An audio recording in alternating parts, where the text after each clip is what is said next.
Hello, everybody. This is Gary. Today is Friday, June 3rd, 2022. It's 3 p.m. Eastern Standard Time in the United States in Rochester, New York. And this is my Coping with Schizophrenia blog entry for today.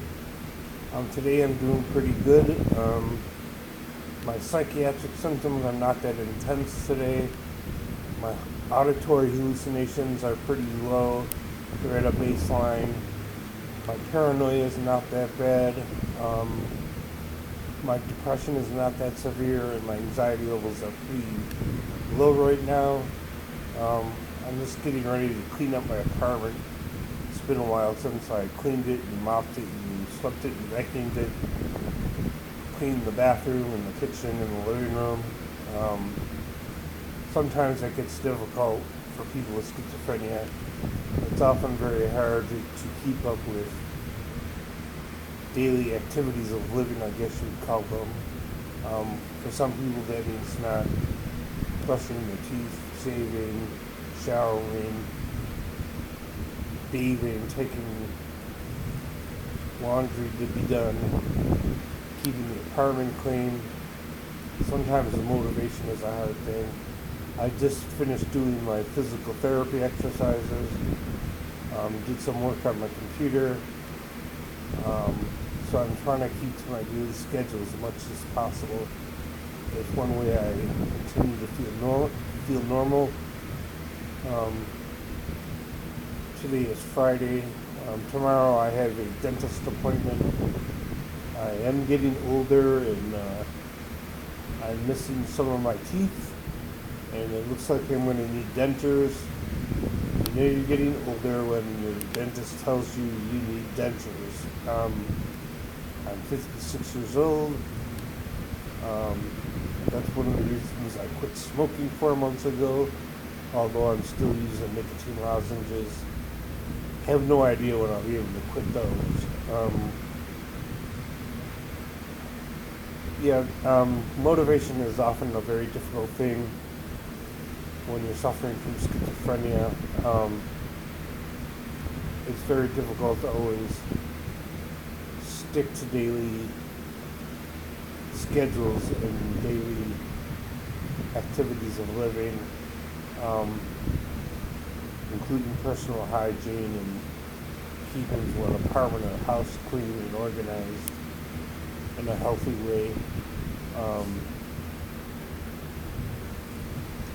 Next week on Monday, I'm seeing a psychotherapist to evaluate me for whether or not I can be part of what's called the Compeer program. That's when they assign somebody as sort of like a friend or a buddy or something along those lines with a person who's mentally ill, just to give them some social contact. And the therapist will be evaluating me for that program. On Wednesday of next week, I'm starting group therapy again for the next 9 weeks. And on the 13th of June, I will be seeing my psychotherapist again. I had an appointment with my psychiatrist yesterday. I kept that appointment, and that was my last appointment with that psychiatrist. He will still be available in the next 2 weeks, but he's leaving after that, so he'll be able to do my prescriptions over the phone and that sort of thing. But I will be getting a new psychiatrist. It's difficult. I go through this every 2 or 3 years, sometimes every year, when I have a psychiatrist who's a resident, and they eventually have to move on to the next phase of their training, and I'm assigned to another resident.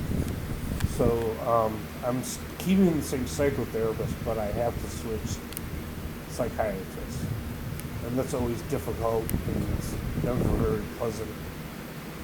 I have to go through that because you get used to working with somebody. Even if you didn't initially like them at first, you get used to them, you learn to like them, you learn to work with them. I felt the psychiatrist that I saw yesterday listened to what I had to say and listened to my concerns and was a very good psychiatrist.